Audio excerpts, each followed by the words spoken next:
Awesome. Well, thanks so much, everyone, for joining us. I'm going to go ahead and share my screen in just a minute here. But I wanted to welcome you and oops. And you're not seeing Right. my screen, right? No, Just give me a heads up once you can see it.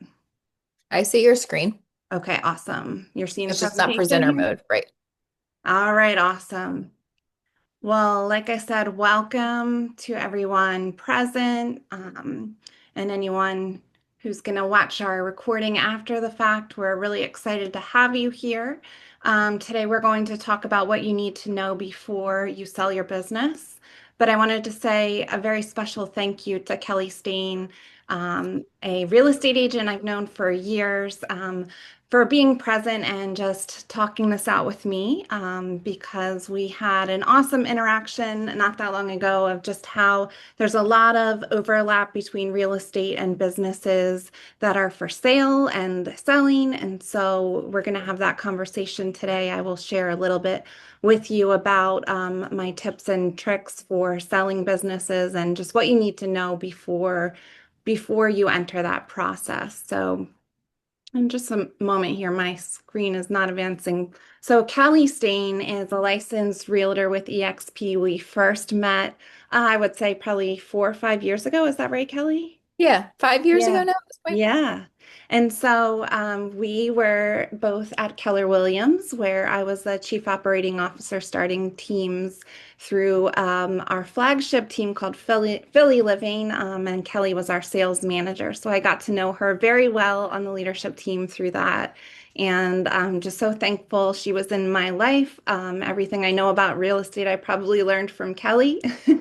But Kelly, wouldn't you say, is it true, if I remember correctly, you started out selling boats?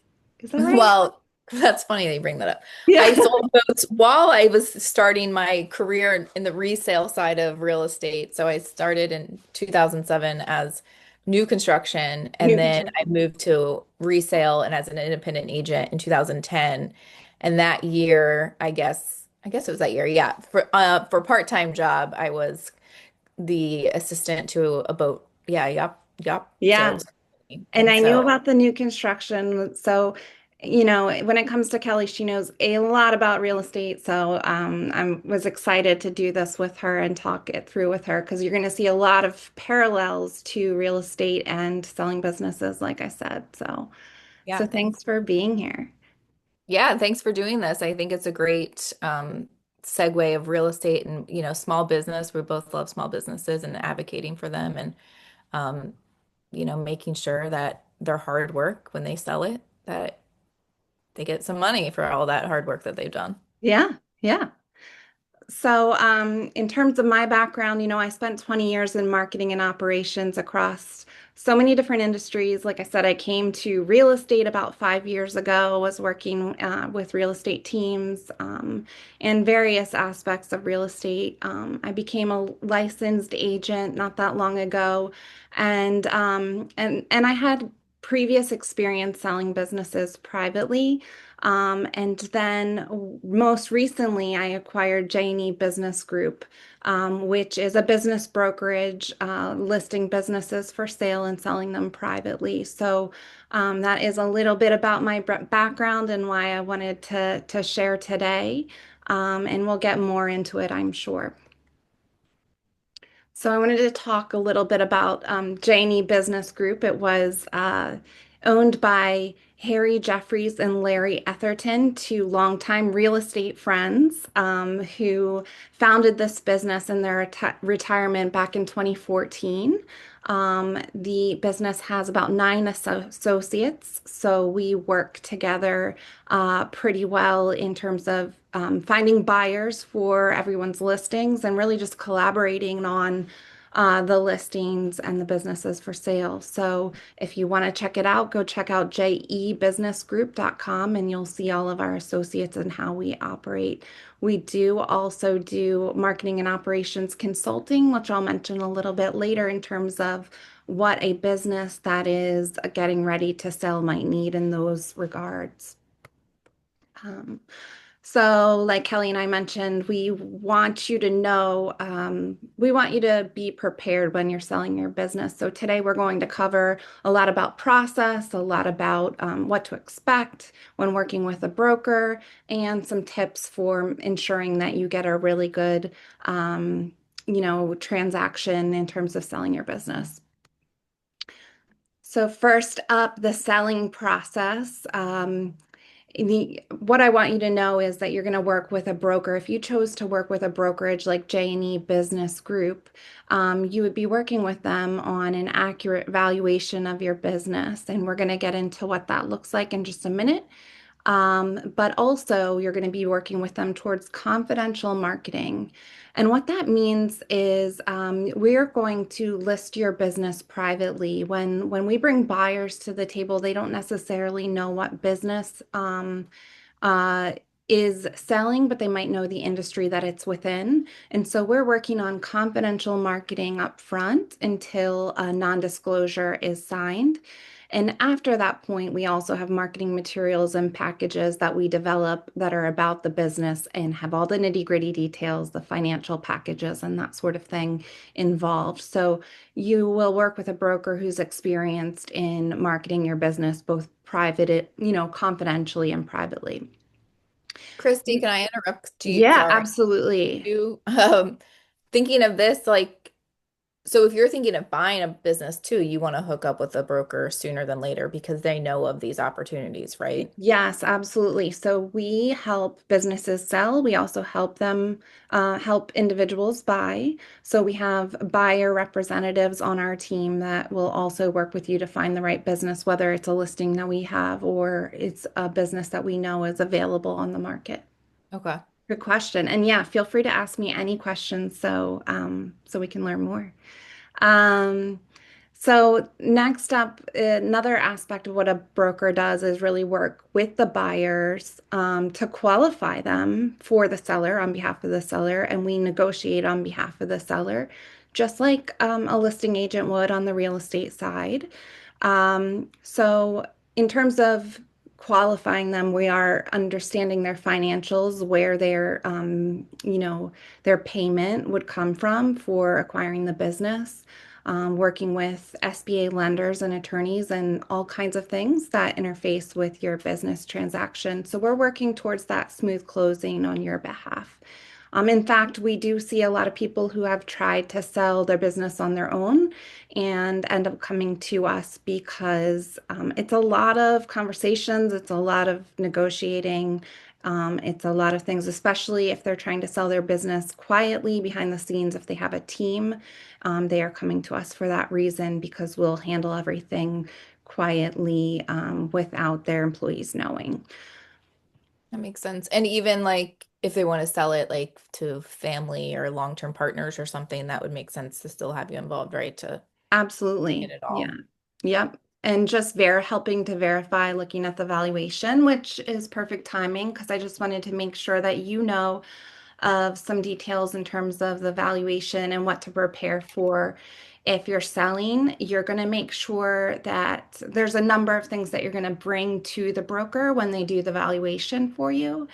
And the first one is 3 years of the most recent tax returns there. That's really what we like to look at, but we can look at the profit and loss statements. It's going to be really important. You want to make sure that your profit and loss statements match your tax returns. That's going to be crucial for the buyer. But we're going to look at those to develop the valuation for you. You're also going to want to make sure that if you have any FF&E, which stands for fixtures, and equipment, that you have that outlined as well. Sometimes that can take a while, so we like to make sure that our sellers are aware of that. Um, and then estimated value of inventory on hand in any given week if you're, an inventory-based company. And also employee roles and responsibilities. We deal with companies that it's just one person, but also businesses that are quite larger. And so the buyer is going to be interested in knowing what kind of employees are involved in the company, whether they're part-time, full-time. But just a note here, you want to make sure that when you're sharing information with a broker and or a buyer, that you're not disclosing the employee name. So you want to make sure those are redacted. So just as you're putting that together, keep that in mind. And also, a broker is going to want to, be curious about your customer base, whether it's, a residential or commercial based company, whether you have returning customers or new customers, what percentage, anything that would be helpful in terms of data on your business and your customer base will be really interesting to the potential buyer and also to the broker. So just a few things that you'll want to make sure you're collecting ahead of time before coming to the broker.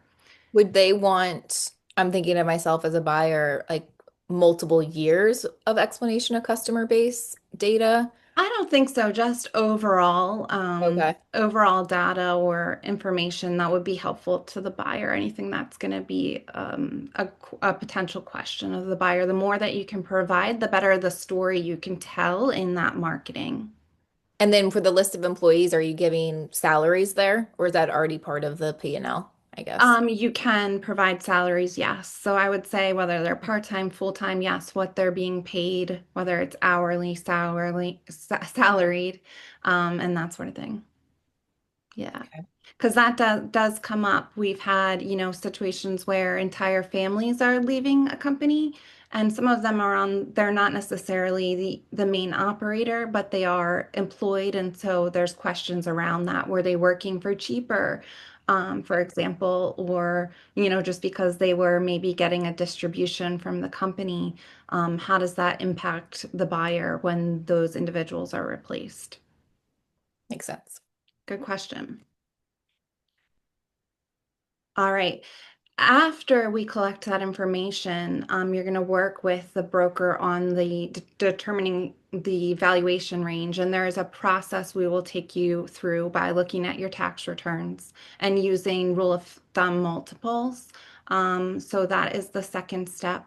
The third step, which is kind of aligned with that one, is just adjusting that range to the specific risk of the business being valued. And what I mean by that is, at times there are distressed businesses that come to us and they might not be profitable, right? So they might be narrowly profitable. So we're able to assign a value to that business, or maybe it's an asset purchase. But if there's a multiple involved and the business is struggling or there's just different concerns there, it's probably going to have a lower valuation than a higher one, and then one where they're very profitable and growing and there's, growth potential there. So there will be a valuation range that you discuss with your broker in terms of what you want to see, what is possible in terms of evaluation for the business. So making sure that you understand that process and are on the same page with the broker is going to be really crucial as well. All right, next, I wanted to talk about 11 tips when selling your business, and I think these will be really crucial for you to have success. The first one is choosing the right broker. Kelly, what do you think? What do you think of when you think of, wanting the right broker? I'm just curious. Sorry to put you on the spot there. Experience, well, good communicator, Yeah. uh, Not networks. someone who just lists the business and walks away, right? Yeah, good communicator, knows what they're doing. You can probably relate to that in terms of when a house gets listed, right? That the real estate agent is marketing the business and is really representing the seller, right? Yeah. It's the same with a business brokerage, making sure that they're marketing your business. For J&E, we do mailings, we do cold outreach, we have databases of buyers and sellers, and so we're often reaching out to them to see if we can find the right fit for the seller. So it's really important that you have somebody who is going to represent you well. And it takes a long time, which we'll get into to sometimes to sell a business, not every time. But you want to make sure you have somebody who's actively working for Yeah, you. proactive for sure. Good word. Um, Number two is making sure you get your financials in order. And we kind of covered that on the process, ensuring you have 2 to 3 years of financial statements, whether they're profit and loss or tax returns. And then the other thing that goes along with that is identifying the add backs for the broker. And the broker can assist you with that. But it's any one-time expenses or discretionary expenses that need to be added back to the valuation of the company. So what I mean by that could be owner salary there. You'll see that one-time expenses might be things like whether or not you write off your car or your meals. They typically look like write-offs. Anything that would be one-time discretionary things. So if you're really proactive and you want to work ahead of time, I would say identify those add backs and know that they are going to be asked for by the broker. That's really important so that the buyer can see the true earnings of a business and what they can expect to make and where they might even be able to cut expenses, right, when they're Right. considering buying it. So just making sure you have the financials in order and everything's organized when you're considering selling the business. Number three, understanding your business value. Like I mentioned, being on the same page with the broker. We use the model called the seller's discretionary earnings analysis, and we kind of outline that for any potential buyers reviewing your business. But you want to make sure that you are on the same page as the broker so that when the transaction comes to completion, it's going to be a smooth process and you're not going to be still negotiating or arguing in terms of that. And to go along with that, I would say be honest and transparent with the broker, with both the broker and the potential buyers. They might have questions about how you did things financially or why the business isn't growing at a certain rate or what they think you could do better. Make sure you're open and honest. You want to find the right fit for you. And so that's going to come only when you are open and honest. And you don't want to waste anybody's time if you get all the way to the contract phase, right? And you're spending money on an attorney.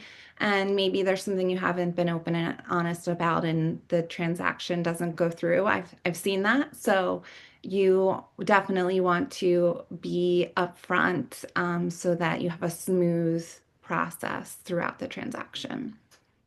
Makes sense in any transaction, right? Absolutely. You want to plan for confidentiality, and we touched on that a little bit. That business brokers often handle confidential transactions, and so to plan for that, that might look like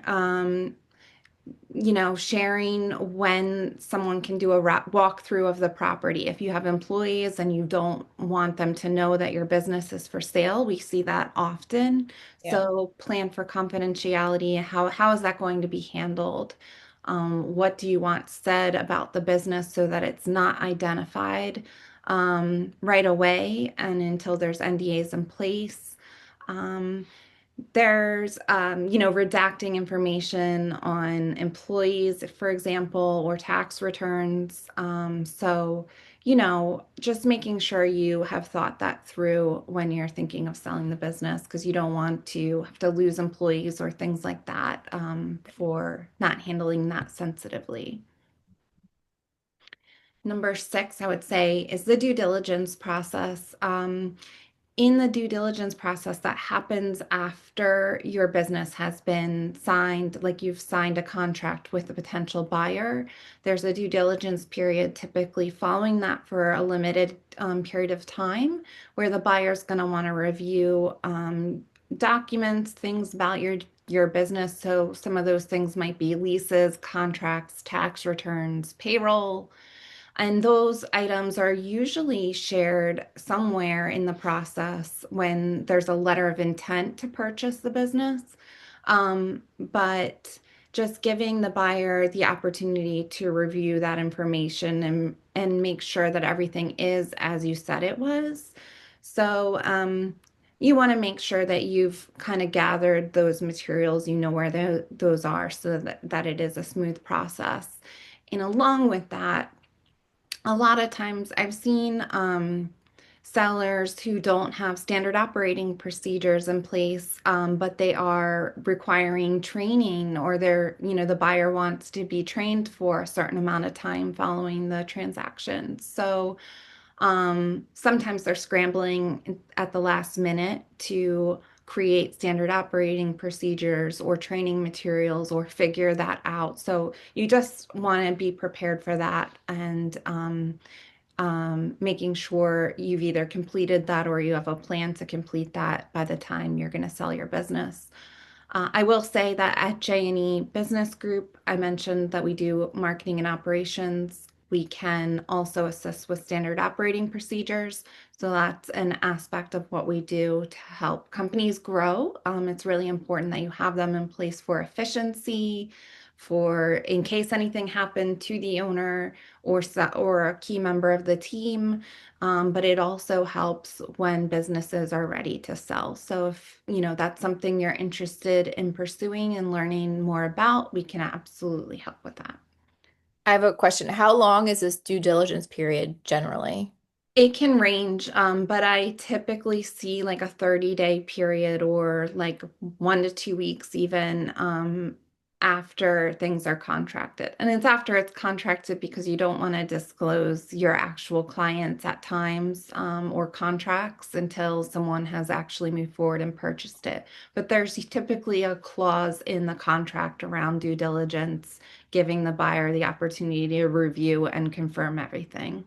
And then is there an opportunity to renegotiate if something comes up in there? There can be. It depends on the asset purchase agreement that you work on with your attorney and how that would work.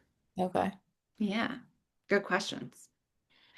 Um, so number 7, being realistic about timeline and price. So we already talked about the price and being on the same page as your broker. That's going to be really helpful again to just have a smooth transaction, not having any second guessing on things when you're negotiating with the buyer, but also being realistic about the timeline. Now, we do see that when businesses, it's just like real estate, when businesses are priced right, or when they're marketed well, or they're very desirable, they can sell very quickly. They can sell in a day for maybe our database of potential buyers. We might have an offer very quickly. Um, it could take a month to 3 months. But a lot of our businesses can take up to 9 months. That's kind of what we tell people, and we do have a contract for a year because there's just, buying a business is a big deal. So people are thinking long and hard about it, usually when they find out that it's listed and they have a lot of questions and they're kind of analyzing the business before they ever consider buying it. So there's just a time period of that on behalf of the buyer, and then the negotiations, and then even the contractual period when they're working with the attorney. There's a lot of back and forth, and even that period can take, a month or two. So it really depends. You can close a business really, really quickly, within 30 days, just like real estate. But everything has to be just right for that to happen. So I would say discuss that timeline and what your expectations are with the broker and seeing if that's possible. So thinking back of all the steps so far, and knowing that like 9 months is definitely, average, it sounds like. Mhm.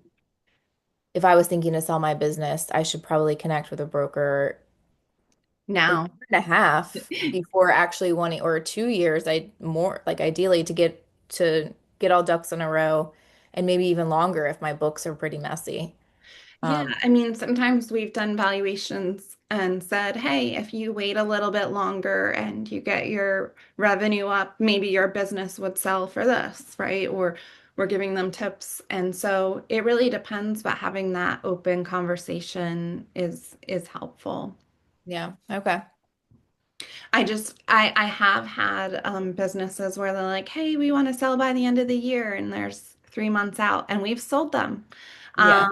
But that is very rare and, takes, just the right timing. Right. So I would say, yeah, hopefully, if the, like, it's 2025, if you're wanting to sell your business in 2026, I'd say let's have a conversation on what it would look like to sell your business and by when. Um, so number 8, thinking about your transition as a seller, and by that I mean, what do you want to do next when after you sell your business? I think that that is always important to think about. Do you have like, are you relocating?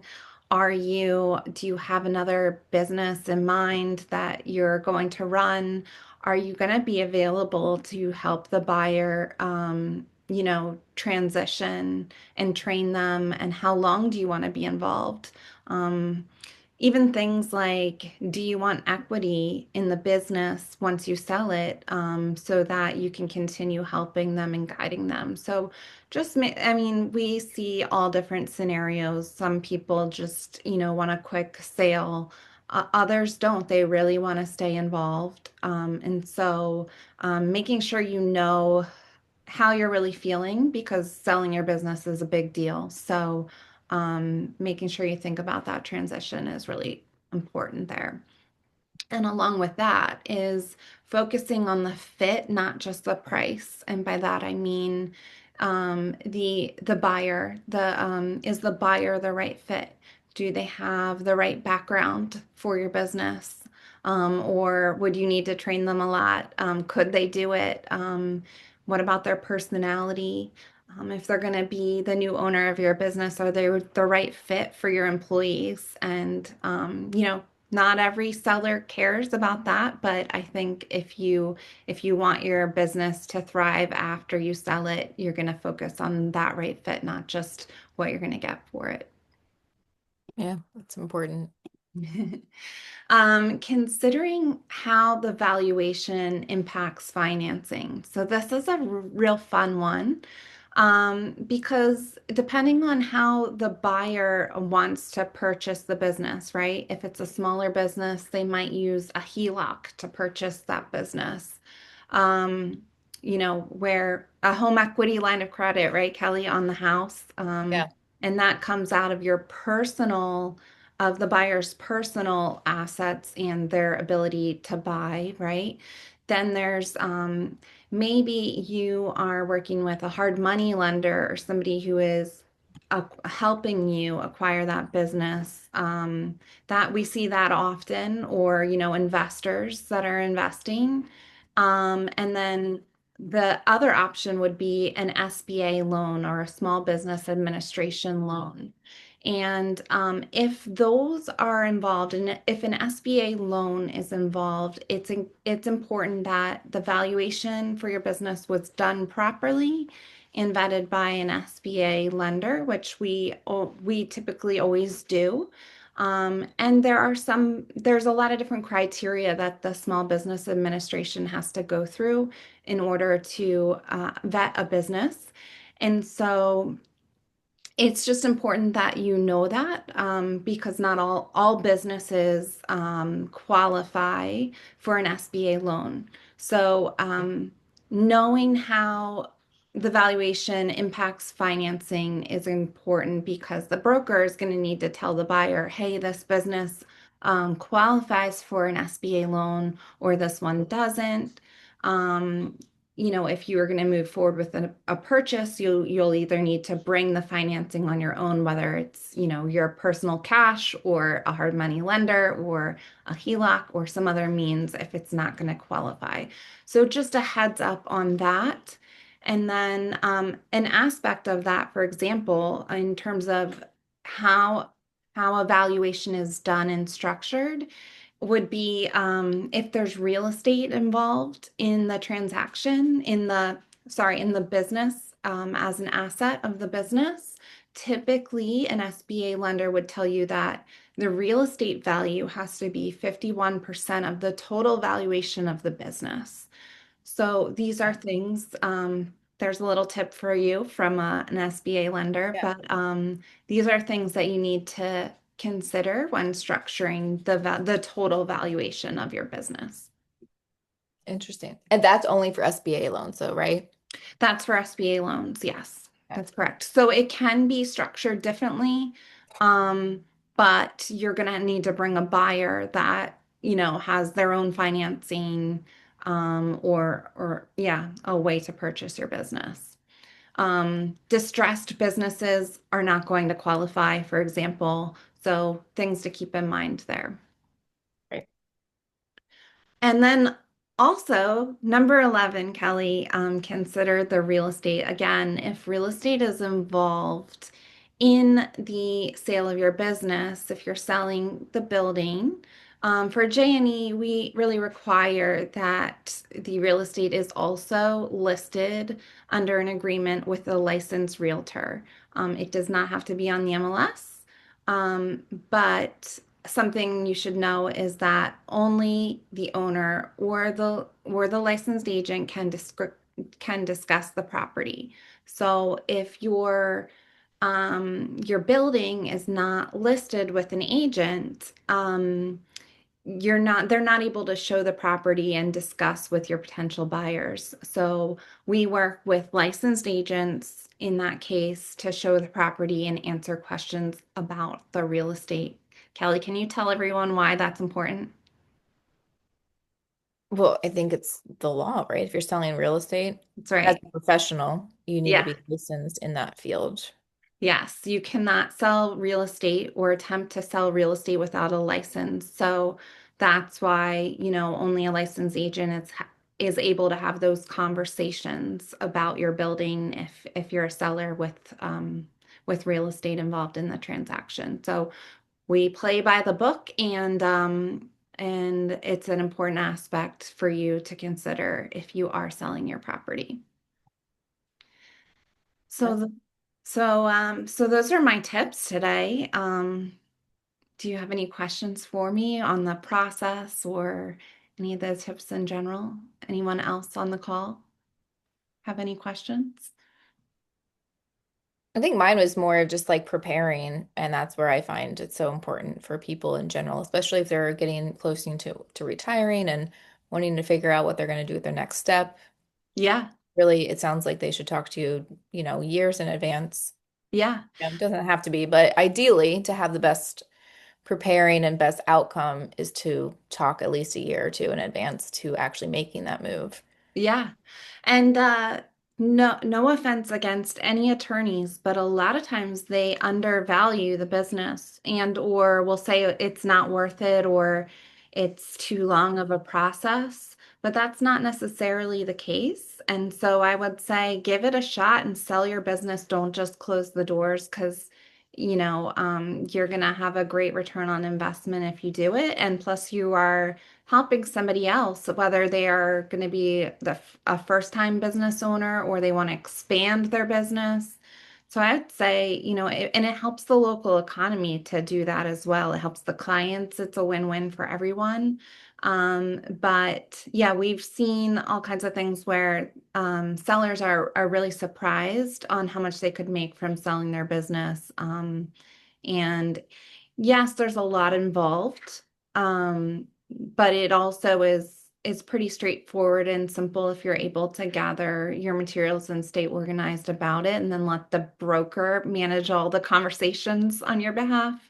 it can, it's a win-win. So Yeah, and the question about the real estate. So if they have real estate involved, they don't have to sell it along with the business, do they? It they makes they sense don't often, but they don't have to. Like what they if, don't have to. Yeah. yeah, they could sell it separately. Yeah, and sometimes, the building is leased. They don't own the business. They don't own Yeah, the which is And common, then that becomes an aspect that you're negotiating with the landlord, right? And right? that's put into the contract as well. That's something that needs to be discussed. But yeah. So yeah, you could keep the real This is estate great. and sell the business, and we can do both. So like I said, we partner with licensed realtors. We've been doing this since 2014. And yeah. Yeah, I think this is really helpful. Thank you for Awesome. Yeah, thanks sharing for all your jumping tips. on here. I'm really glad to share, and we'll see what happens. But thank you. Have a great rest of the day. You too. Thanks, Kristi. Bye-bye.